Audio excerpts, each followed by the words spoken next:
नमस्कार, मैं एनके सिंह।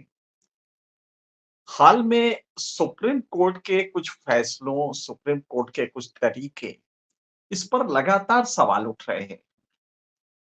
कल ताजा घटना है कि महाराष्ट्र के स्पीकर को जो लगातार डिले कर रहे हैं, 1.5 साल से वहां पे फैसला एक सरकार बैठी हुई है, वो गलत है या सही है, उस पे कोई फैसला नहीं कर रहे हैं, उसको 10 दिन और बढ़ा दिया है। अ, अभी आपने याद होगा कि पिछले हफ्ते 2 वरिष्ठ वकीलों ने, सीनियर वकील जो जाने-माने हैं, दुष्यंत दवे और प्रशांत भूषण, दोनों ने chief justice India, justice Chandrachud को चिट्ठी लिख के कहा था कि ये बेंच अचानक बदलने का तरीका गलत है और उस पर उन्होंने तमाम नज़ीरें दी थी और रूल्स कोट किए थे, जिसमें कि बेंच अचानक बदल दिए जा रहे हैं। ये अलग बात है कि बार सुप्रीम कोर्ट बार एसोसिएशन के भी अध्यक्ष ने काउंटर पे चिट्ठी लिखी कि नहीं-नहीं बिल्कुल सही है। तो वो सब अपना चलता है, लेकिन 2 वरिष्ठ वकीलों के अलावा एक सिटिंग जज अपने रिटायरमेंट के आखिरी दिन अगर ये कहे कि जजेस को बोल्ड होना चाहिए क्योंकि उसे कॉन्स्टिट्यूशनल प्रोटेक्शन मिला हुआ है, संवैधानिक सुरक्षा मिली हुई है, उसको हटाया नहीं जा सकता। फिर वो बोल्ड नहीं होते हैं, तो हम किसी और से उम्मीद कैसे रखें कि वो तन के खड़ा होगा? तो जजेस को तन के खड़ा होना चाहिए। ये नसीहत उन्होंने आखिरी दिन अपने काम के जस्टिस संजय कौल रिटायर हुए और जानते कितने दुखी थे अभी हाल में जब उनका बेंच बदला गया और उन्होंने कहा भी व्यंग में कि भाई ये तो जाके चीफ जस्टिस से पूछिए कि कैसे बदला गया है, हम तो तैयार हैं फैसला करने के लिए। सरकार को बहुत नागवार गुजर रहा था कि इनकी बेंच में कुछ केसेस थे। तो अपने आखिरी दिन ये उद्गार उन्होंने व्यक्त किए कि जजेस को बोल्ड होना चाहिए और उन्हें ये चिंता नहीं करनी चाहिए कि सरकार नाराज है या खुश है। ये जस्टिस संजय कौल का अपने आखिरी दिन कहना मुझे लगता है कि गंभीर है। बात वहीं नहीं रुकी है।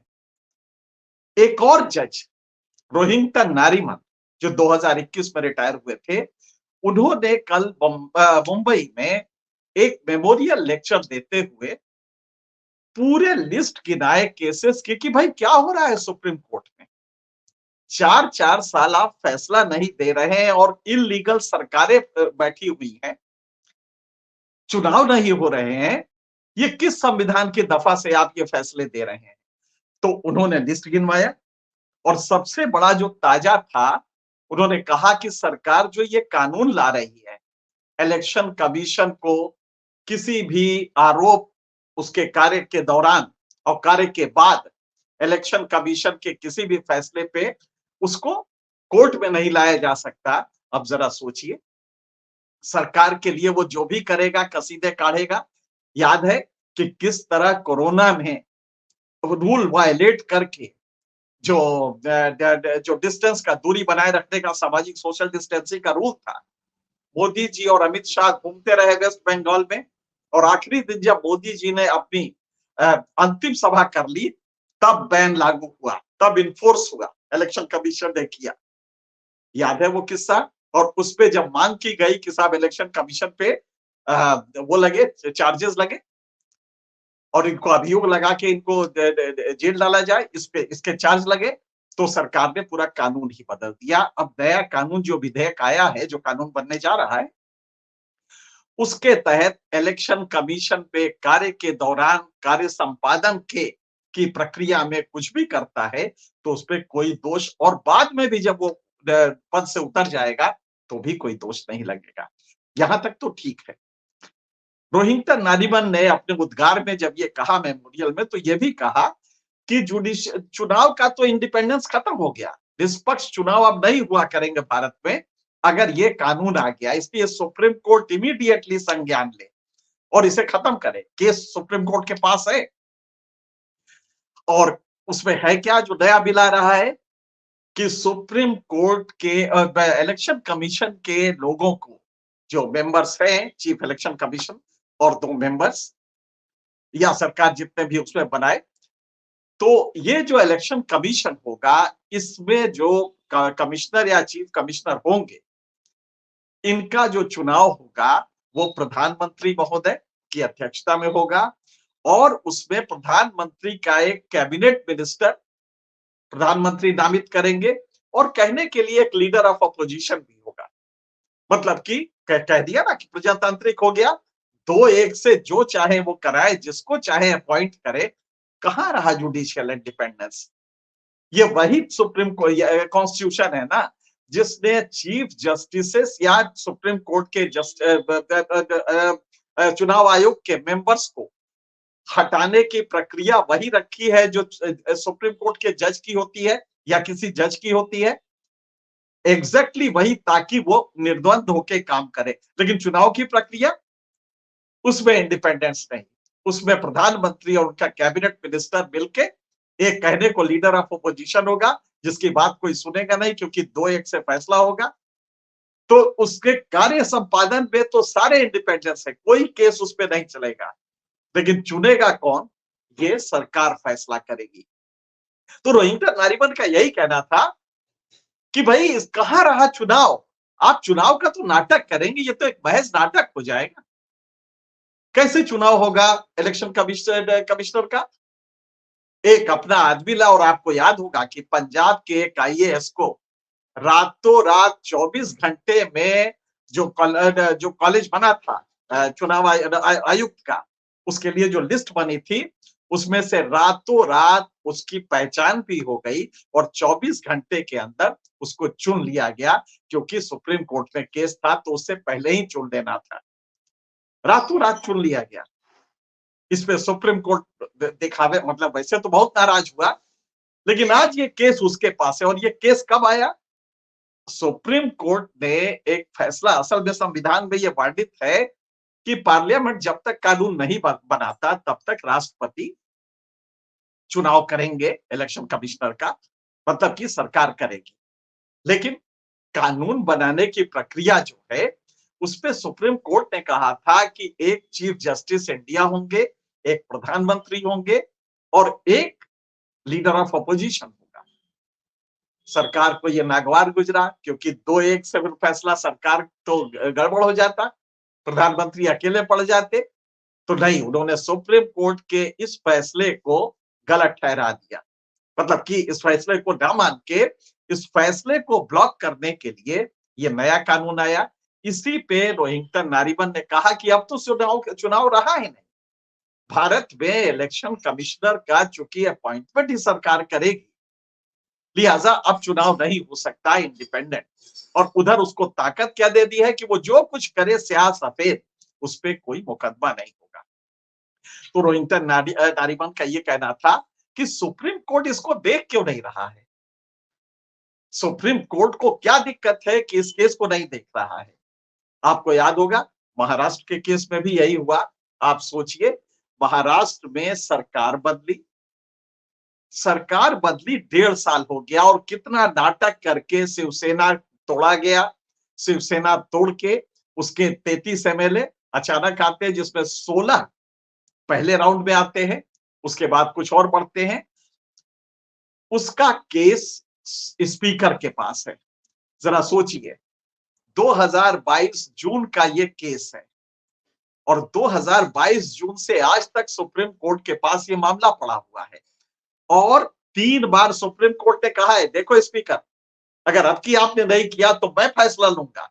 हम लोगों ने कसीदे काढ़े सुप्रीम कोर्ट के बारे में कि सुप्रीम कोर्ट बहुत सख्त है। क्या वाकई सख्त है? सख्त है तो 3 बार उसको टाइम देना पड़ेगा। पहला टाइम दिया था मई में कि देखिए जल्दी से जल्दी फैसला लीजिए, मुझे मजबूर न कीजिए। इल्ले कर दिया स्पीकर ने। स्पीकर ने कहा कि नहीं कर रहे हैं और उसके बाद बहाने करके उन्होंने कहा कि अरे साहब, सुप्रीम कोर्ट ने तो 16 विधायकों का कहा है, मुझे तो 56 विधायकों का करना है। क्योंकि बीजेपी और सबने मिलकर क्या किया कि पिटीशन और लगा दिए। और अब उन्होंने कहा कि साहब 56 विधायकों के बारे में फैसला करने में टाइम लगता है। तो फिर अक्टूबर में सुप्रीम कोर्ट ने कहा देखो अब की बार मैं बहुत वो करूंगा, खुद फैसला ले लूंगा, नहीं तो फैसला करके दिखाओ। और 30 दिसंबर की डेट दी। कहां 30 दिसंबर, अब की बार सॉलिसिटर जनरल महोदय आए, उन्होंने कहा साहब देखिए ऐसा है 2,37,000 पेजेस का तो पिटीशन है, उसमें गवाहियां हैं, उसमें ओरल सबमिशंस हैं, साहब देखना पड़ेगा साहब, तो हमें थोड़ा टाइम और चाहिए। तो सुप्रीम कोर्ट अच्छा कोई बात नहीं, हाँ बहुत ज्यादा वॉल्यूम हो गया है। सुप्रीम कोर्ट ने ये नहीं देखा कि ये सिर्फ डिले किया जा रहा है। सरकार का चुनाव अक्टूबर में है। किसी आप जरा सोचिए, क्या सुप्रीम कोर्ट के ये समझ में नहीं आ रहा जो हमारे जैसे मूर्ख व्यक्ति के समझ में आ रहा है कि इलीगल गवर्नमेंट, मैनिपुलेटेड गवर्नमेंट लगातार फैसले ले रही है, बजट दे रही है, और जानते हैं महाराष्ट्र का जो जीडीपी होता है वो 22 लाख करोड़ का है। महाराष्ट्र एक बड़ा राज्य है, उसके एक इलीगल सरकार जिसको लेकर सुप्रीम कोर्ट में केस है, वो फैसले कर रही है, सब कुछ कर रही है। सुप्रीम कोर्ट 1.5 साल से बैठा हुआ है। क्या मजाक है साहब? 1.5 साल से वो चेतावनी पे चेतावनी दिए जा रहा है, आप आपकी नहीं करोगे तो बहुत मारेंगे, और ये कह के हम उसको धमका रहे, और वो कह रहा है इल्ले हमारे पास तो बहुत काम है ना, अभी तो सेशन चल रहा है, बताइए कैसे करें। तो सुप्रीम कोर्ट ने 10 दिन और दिए, अक्टूबर में चुनाव होना है, इस बीच में इलेक्शन शुरू हो जाएंगे, तो एक पिटीशन और डाला जाएगा सुप्रीम कोर्ट में कि साहब स्पीकर साहब बहुत व्यस्त है ना, दरअसल चुनाव ना हो रहे हैं, तो इसलिए सारे एमएलए तो चले गए चुनाव में, अब वो कहां से करें, सारे एमएलए लोकसभा के चुनाव में लगे हैं। अगला पिटीशन ये आएगा सुप्रीम कोर्ट का, हाँ भाई ये तो है, लिहाजा मई मई तक ये निकल जाएगा, मई के बाद तो फिर रही नहीं जाएगा कुछ। तो एक इलीगल गवर्नमेंट जिसके ऊपर क्वेश्चन है वो महाराष्ट्र में चल रही है, सुप्रीम कोर्ट बैठा है जस्टिस चंद्रचूड़ की सदारत में, फैसला होना है, धमकी पे धमकी तो है, लेकिन कार्य रूप में कुछ नहीं हो रहा है। क्या इस तरह से चलेगा? रोहिणी जस्टिस रोहिणी नारीमन का यही था, रोहिंटन नारीमन का यही नाराजगी थी कि भाई सुप्रीम कोर्ट कर क्या रहा है। उन्होंने कहा कि गवर्नर, जरा सोचिए, गवर्नर केरल का आपने बहुत सख्ती की, साहब गवर्नर फिर फौरन जो बिल्स आए हैं 2-2 साल से रुके उनको पारित करें। गवर्नर ने 8 बिल्स जो 2-3 साल के थे उसमें से एक पर दस्तखत कर दिए, 7 भेज दिए प्रेसिडेंट के पास, होलसेल बिल भेज दिया। मतलब कि कोई भी विधानसभा अगर दूसरे गवर्नमेंट की है तो वो काम नहीं कर सकती। क्या मजाक है साहब? और सुप्रीम कोर्ट इसको देख रहा है, सुप्रीम कोर्ट बकटूट बना हुआ देख रहा है, और बहुत धमकी तो बहुत देता है गवर्नर को। अभी तो कल ही कहा था, भाई क्या बात है, हर चीज हमारे पास चली आती है, दिल्ली के लेफ्टिनेंट गवर्नर और चीफ मिनिस्टर बैठ के बात क्यों नहीं करते। कितना आसान है कहना, कितना गांधीवादी तरीका है, लेकिन क्या कोई मान रहा है?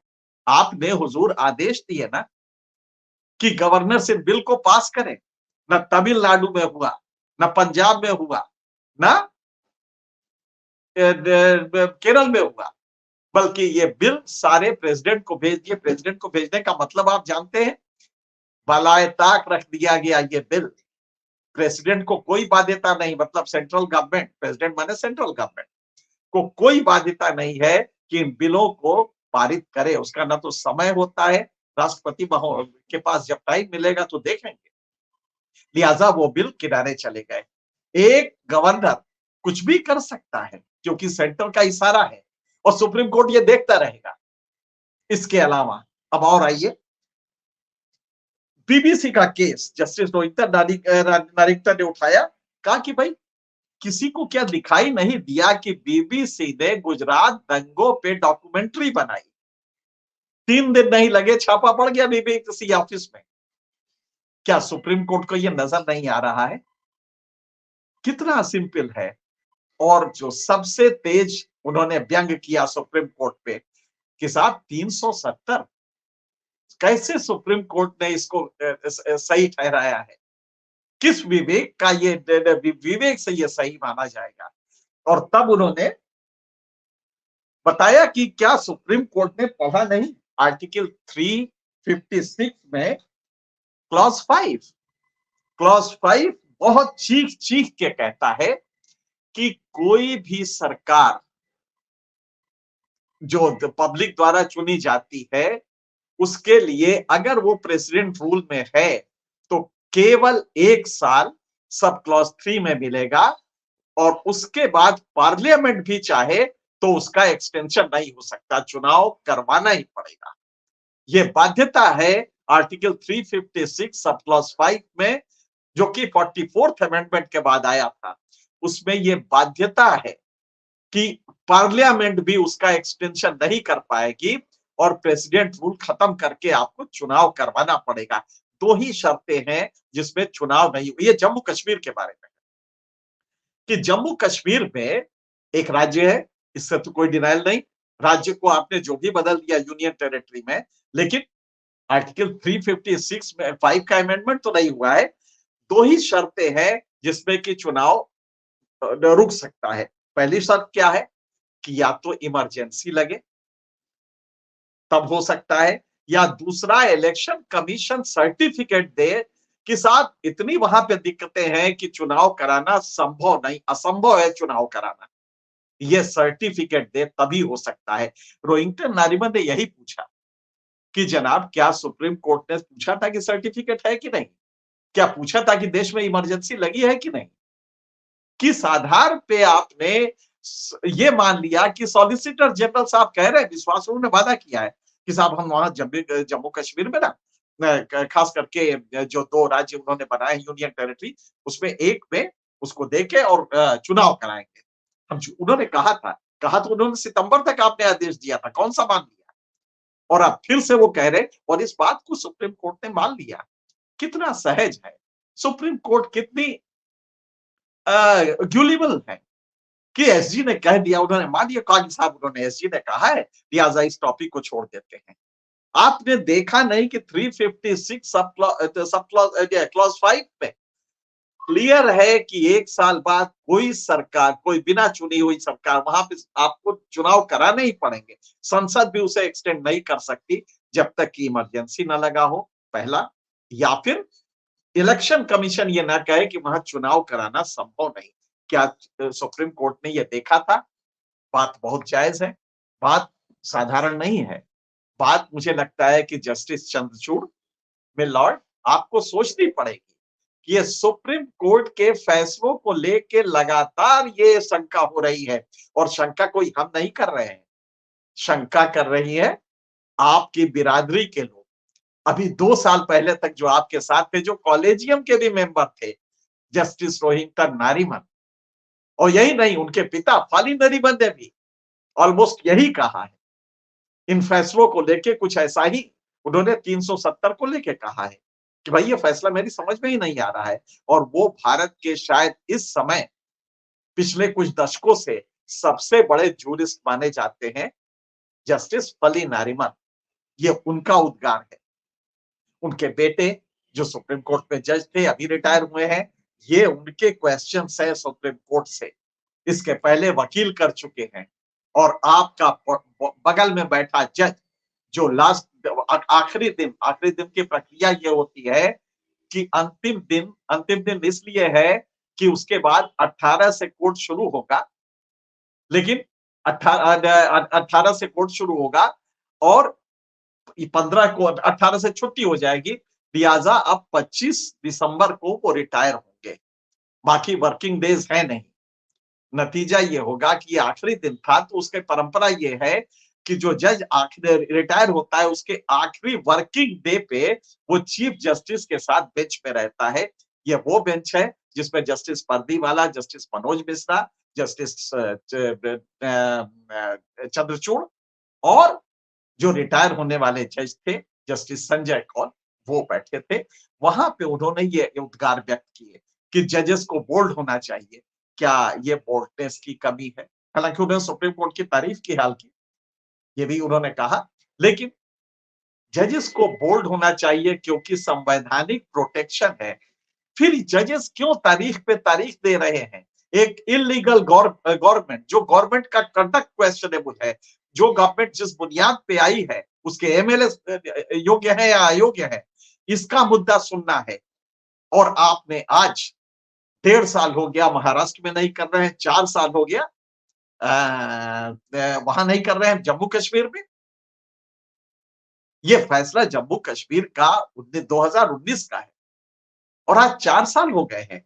आप बैठे हैं, सरकार गलत है या सही, अब फैसला लिया, वो भी फैसले में आपने ये नहीं देखा कि 356 सब क्लॉज़ 5 लागू होता है कि नहीं? और फैसला दे दिया।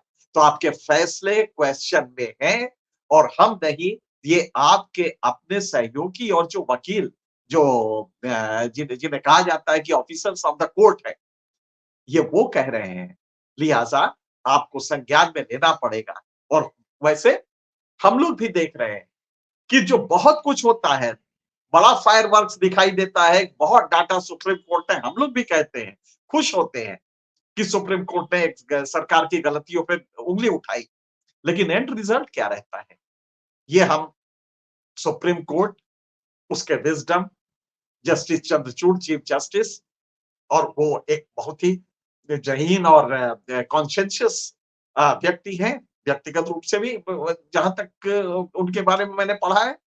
तो ये सवाल उनके लिए है और हमारे व्यूअर्स के लिए है कि वो इसको गौर से सोचें।